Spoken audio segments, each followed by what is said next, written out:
नमस्कार बंधुरा कुकिंग पैलेटे तुम्हादेर स्वागत। आज के बानाबो मोचार चप रेसिपि। तो चलो शुरू करा जाक। आमी एखाने एकटा काचेर बोल निये नियेछि, एर मध्ये आमी नुन हलुद दिये सेদ্ধ करा मोचाटाके निये नियेछि। आर आमी मोचार साथे दुटो आलू सेদ্ধ करे नियेछिलाम।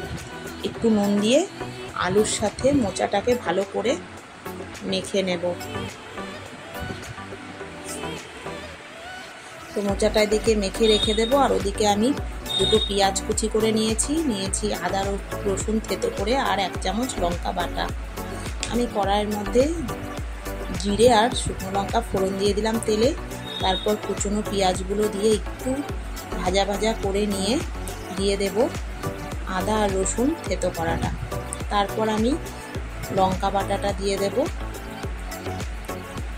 एबार एकटू बादाम भेजे निয়েছিলাম সেটা দিয়ে দিলাম। তারপর মোচাটাকে দিয়ে দিলাম। এবার একটু হলুদ দিয়ে দেব। আর তারপর মোচাটাকে ভালো করে একটু রান্না করে নেব। আর দিয়ে দিয়েছি একটু চিনি, একটু মিষ্টি মিষ্টি হলে ভালো লাগে। আর ভাজা মশলা দিলাম। তো রেডি হয়ে গেছে বন্ধুরা। এবার আমি এইভাবে করে এই আকারে করে নেব। মোচার চপের এইভাবে করে নিয়েছি। আর এখানে নিয়ে নিয়েছি আমি ময়দা, 3 চামচ ময়দা নিয়েছি, একটু নুন নিয়েছি আর আমি 1 চামচ কর্নফ্লাওয়ার একসাথেই অ্যাড করে দিয়েছি।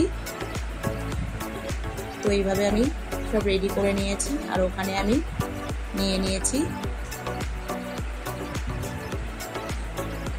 ব্রেড দিয়ে আমি গুঁড়োটা করেছি। ঘরেই ব্রেড কিনে এনে আমি গুঁড়ো করে নিয়েছি। আর এইভাবে আমি এইগুলোকে করে নেব। তো বন্ধুরা আমি ভাজা মশলাটা করেছিলাম শুকনো লঙ্কা, জিরে আর ধনে দিয়ে। তো এইভাবে আমি সমস্তগুলোকে প্রথমে এই ব্যাটারে ডুবিয়ে নিয়ে তারপর এইভাবে করে নেব। আর এক কোট দেওয়া যেতেই পারে, আবার ডবল কোটও দেওয়া যেতে পারে। আমি কয়েকটা এক কোট দিয়েছিলাম, কয়েকটা ডবল কোট দিয়েছিলাম। আর তারপর ওদিকে তেল বসিয়ে দিয়েছি কড়াইতে। এবার এক এক করে ছেড়ে দেব।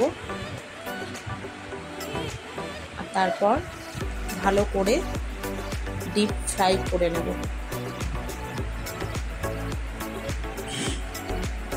তো বন্ধুরা রেডি হয়ে গেছে, আমি নামিয়ে নিয়েছি। মোচার চপ রেডি হয়ে গেছে। আমি সার্ভ করে দিয়েছি সস আর কুচনো পেঁয়াজ দিয়ে। তোমাদের কেমন লাগলো জানিও। ভালো লাগলে আমার চ্যানেলটা সাবস্ক্রাইব করে দিও। ভালো থেকো, সুস্থ থেকো। আবার কথা হবে অন্য আরেকটা ভিডিওতে।